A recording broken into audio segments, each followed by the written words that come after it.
All right, so the last one I did had, a linear function in the numerator and denominator. So for this one, where there's a quadratic in the numerator and denominator, the process is actually almost exactly the same. It's just a little more complicated because there's a little bit more going on.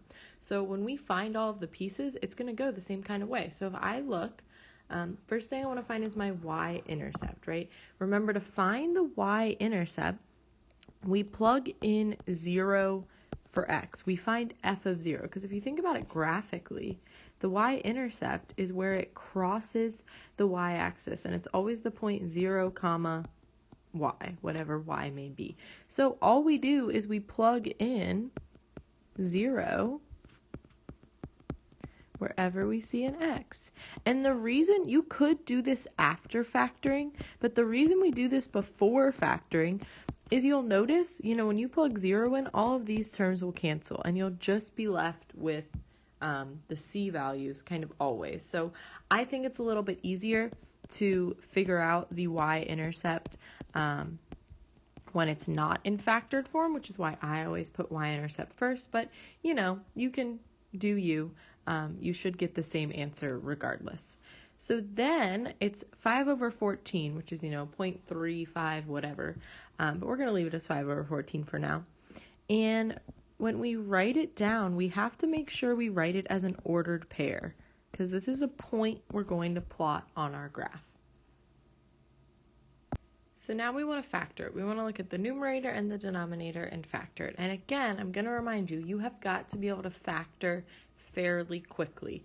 Be able to separate 3x squared. We have to pull apart negative 14x into something that multiplies to negative 15.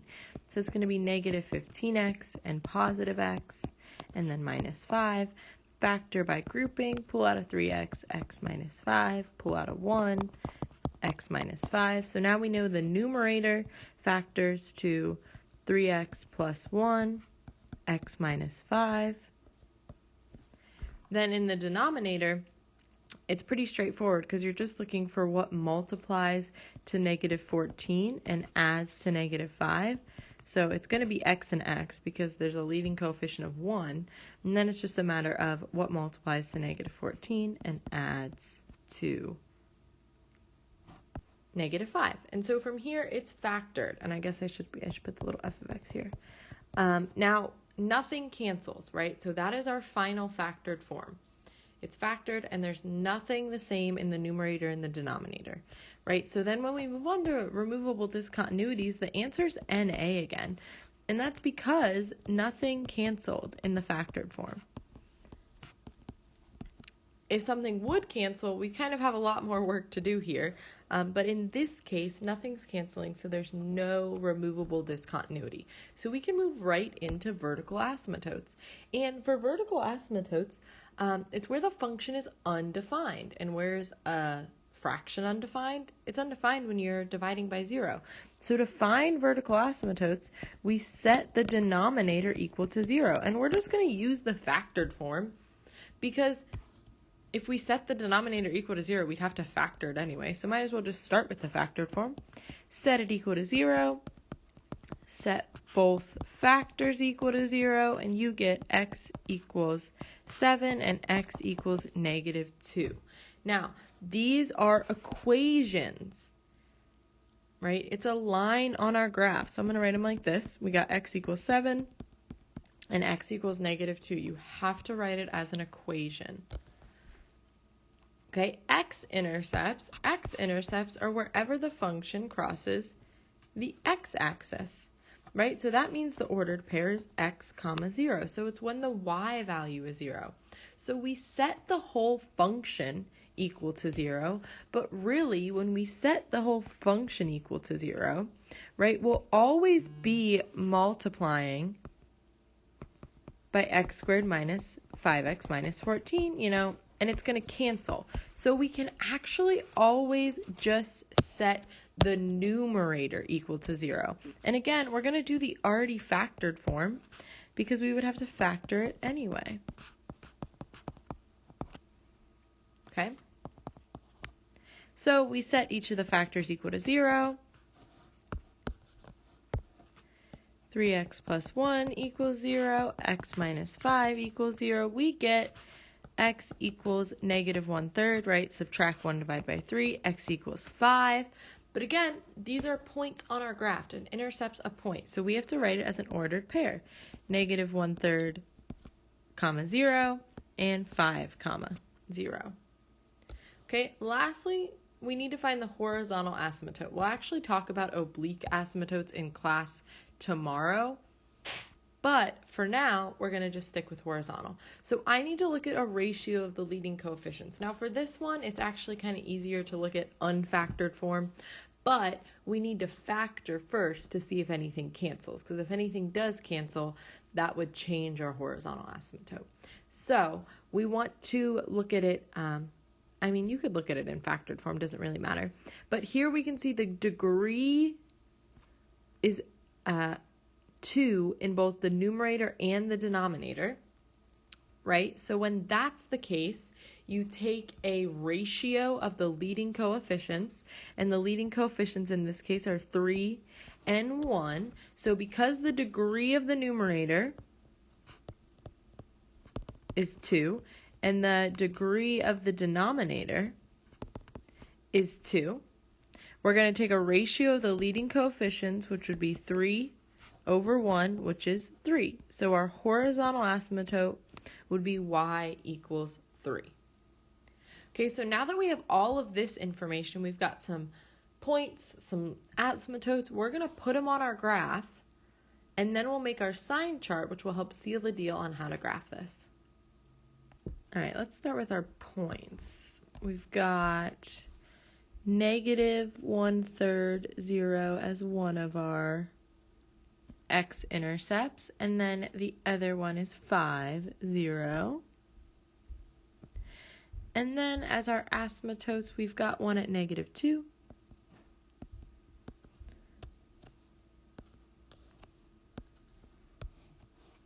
and one at x equals 7.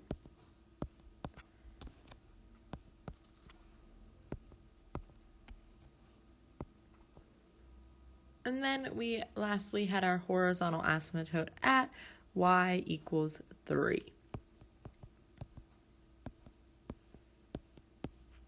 And that's going to be right there. So now we've put all of this information from, all of these steps onto our graph. But that's not enough information to get an idea of what the graph actually looks like. So there's also some other things we need to keep in mind, right? And this is for every single graph. For every single graph, we have to follow the horizontal asymptote at infinity. Okay, we have to hit all of the points on our graph, so we're going to have to go through both of those points. We have to follow the vertical asymptotes at negative or positive infinity.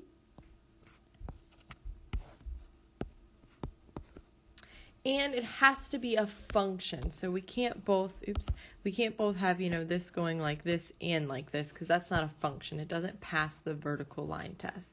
But still, that's not enough information to give us what our graph is actually going to look like, right? Because we're not certain, if it's going to be here or here.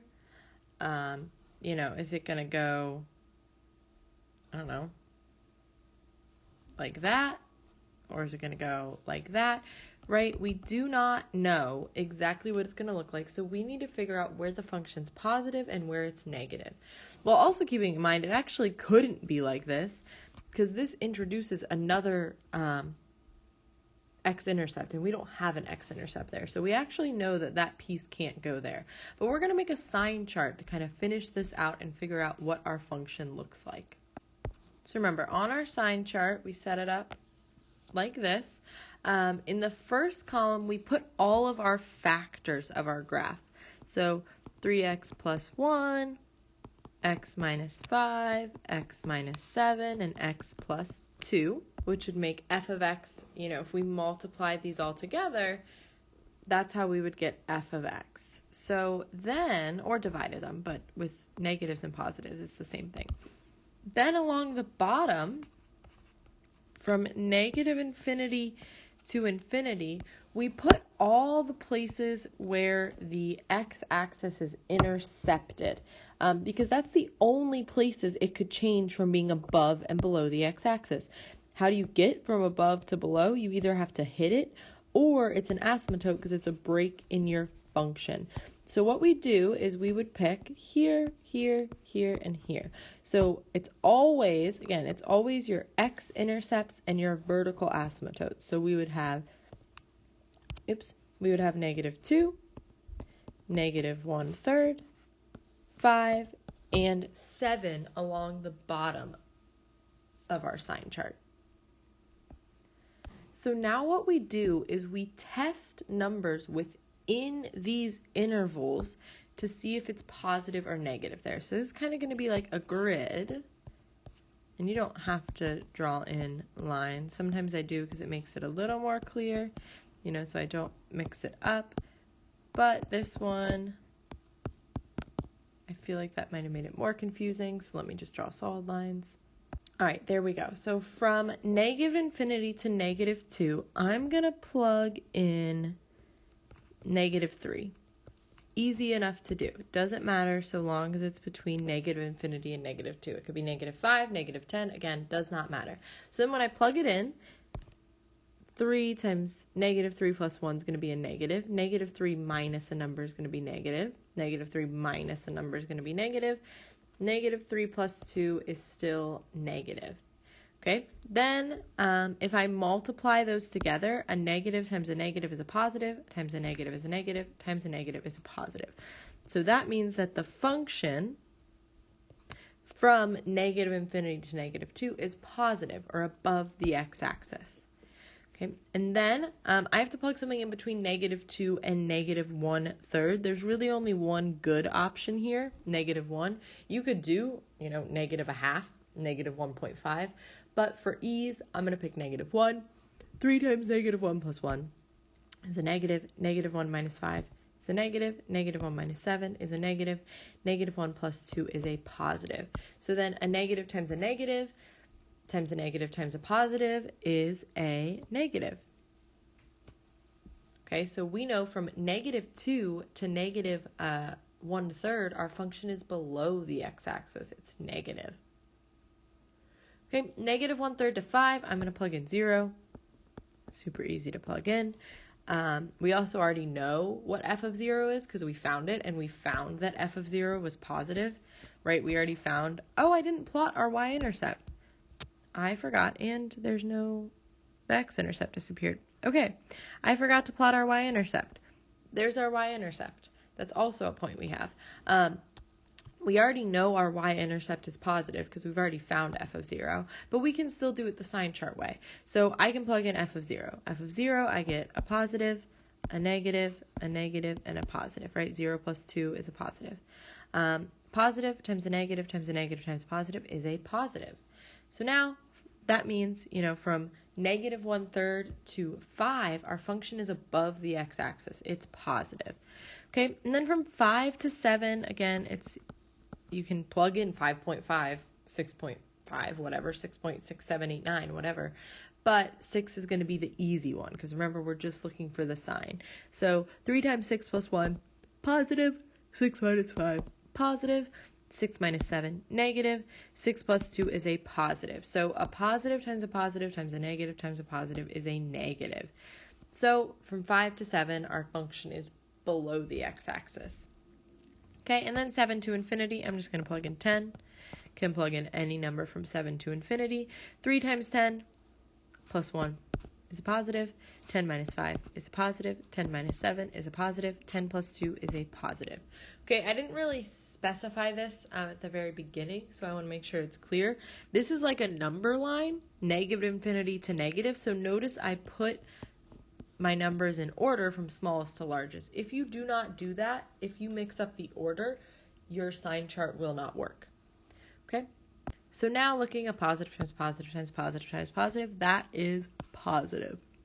So now with this information, we can look and see, and we know from -infinity to -2, our function is above the x-axis. It's up here somewhere, right?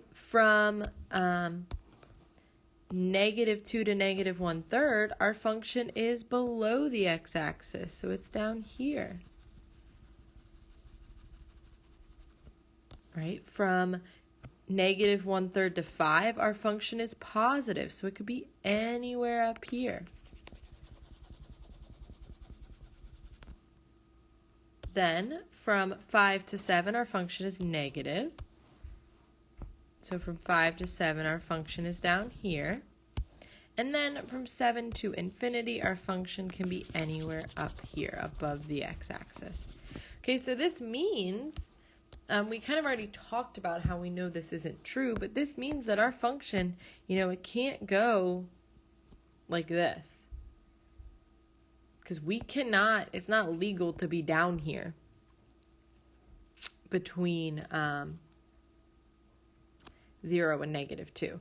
So we actually know, okay, from 0 to -2, we've got to be up here. Well, our function it has to follow the vertical asymptote, but it can't follow the vertical asymptote like that because it's not allowed to be down here. And it's not allowed to cross a vertical asymptote. You can never cross a vertical asymptote. So while this is seemingly following our sign chart, we've broken the rule of vertical asymptotes that you can't cross vertical asymptotes. So we know that this is going to have to be up here. Now we know it's got to follow the horizontal asymptote at infinity. Okay, we could technically, dip down and then come back up. We could not go through it because you can actually cross a horizontal asymptote, but we're not going to worry about that. What we're going to worry about is following the vertical asymptote, following the horizontal asymptote. Okay? We cannot go down because we don't have an x-intercept there. We cannot cross the x-axis. So really our only option is either this or this. And I would take either for this sketch, but I'm going to just draw it like this because it looks nice and clean. Okay? Then we're on to our next interval from -2 to 1/3. We really only have one option because we have to hit the point. We have to hit our x-intercept, right? We always have to go through all the points. And we have to follow our vertical asymptote below the x-axis, right? Because really this, before the sign chart, those were our two options, right? But because we know our function is down here, because we know our function is below the x-axis, our only option is to draw it like this. Okay? And then from, and I feel like my gray wasn't as great there, from -1/3 to 5, so that's actually all of this part, from -1/3 to 5, our function is above the x-axis. But we have to keep in mind, we have 3 points we have to hit. We have to hit all 3 of these points. So it's pretty simple. Maybe it could potentially go like something crazy like that, but we don't know that, and we're not going to draw something crazy like that. We're just going to take it through a natural curve through the points we have. Okay? It's a sketch. We're making the most accurate sketch we can with all this information without having to actually plug in a ton of points, right? So then from 5 to 7, we're negative. We're below the x-axis. So again, it could have, before the sign chart, it could have bounced like that. It could have been a touch point, have an even multiplicity and bounced off the x-axis. But because we know it goes below the x-axis, it's negative from 5 to 7, and it has to follow the vertical asymptote. This is really our only option, is that it goes like that. Okay? And then last but not least, we are from 7 to infinity, and we are positive. So we're in a similar situation we were to over here, right? We have to keep in mind we've got to follow the vertical asymptote. So we have to have our function there. It can't not be there. Okay, it cannot follow down here because then it's below the x-axis. axis and our function isn't allowed to be there. Okay, and then it's got to follow the horizontal asymptote. And this is where we're still a little shaky. I usually make the obvious choice of just having it follow kind of above. But again, if you want to cross it, you can legally cross a horizontal asymptote. A horizontal asymptote is only worried about the ends at infinity. Okay? So now I have completely graphed this, right? And you don't need to put, this gray stuff on your graph. I was just using that to explain it. You also don't need to erase it if you do use it. I don't care. But that's not part of the function. That's like highlighter, me just showing you where it is. There's 3 pieces to this function. We got this guy, and this guy. But it's still a function because, there's nothing here. There's nothing that doesn't pass the vertical line test. Okay? So now this is, I'm sorry you can't see it all on the screen at one time, but this is your graph. So this was exactly the same steps as the linear equation one, but it was just a little bit more. Our sign chart was bigger because it was a quadratic over a quadratic.